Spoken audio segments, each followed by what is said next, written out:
unasema utaki mtoto wako akule shida yenye ulikula, lakini hakusikizi. Hau mwanaume, ile kitu unafanyaga udharauliwe na bibi yako, na ndio utakufa mapema ukimtangulia na miaka 20 mbele. Sasa wewe umeenda umejiexpose, umemwambia savings zako zote. Wacha nikwambie sasa, unaona kama hapa kwetu mimi I don't deal with the customer one on one, sababu nikideal naye sasa nimeexpose hata ile siri yenye ilikuwa inafichika, ama ile kitu mtu alikuwa anaogopa. Sasa haizi ogopa tena, sababu si mmejuana ni nini nyingine. Sasa naye wife wako akijua strength behind you, maybe kale ka savings kenye uko naye, wacha nikwambie kitu, lazima atakudharau. Ukitaka mzuri, bibi yako ni bibi yako, lakini si rafiki yako. Watoto wako si marafiki wako. Watoto wako acha mkue na boundary.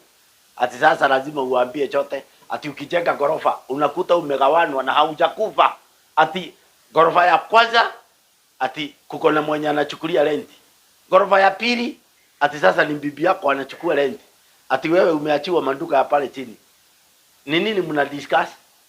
Walikuwa kwa ukitafuta mali ni yako na bibi yako, na bibi yako mkue naye na boundary. Na kama ni savings ni zako. Hizo savings ndizo strength yako ya kujua utaweka mpaka wapi. Ndipo mtu mwenye atakuwa na kujuga in your sunset years, hiyo ndio hapo ndipo utakuwa tu unatoka kidogo ukimpatia.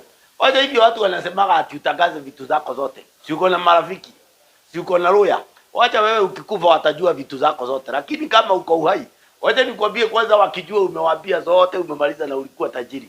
Wewe Karas, wewe Nyuria, wewe utaenda, tutaonana, tutakukuta na huko mbele. Otherwise, how do you expose yourself, my friend? And you are rich man. Wewe waambie uchukua mkwaju, chukua mkwaju ukizeeka. Wewe ukitembea hivi kama kuko na kaproti, enda uuze. Otherwise, utakesishwa na vitu zako na bibi yako na watoto, my friend. Na wakati ulikuwa unaamuka mapema utafute, ulikuwa peke yako. Sasa hii ni nini mnakesia? Ni nini mnakesia? Wacha uangaliage hao watu wanakuangalia vizuri sababu uko na kakitu, ama ni genuine love. Kama ni genuine love, wewe ukiuza unakuja unawagawia. Lakini ile siku atakujua nguvu yenye umepakisha, ama uwagawie. Mama wacha agae vitu zake zote. Watoto watakuwa anarudi kwa boma kumunini kumwangalia. Lakini kamzae uza vitu zako zote ati uwagawie.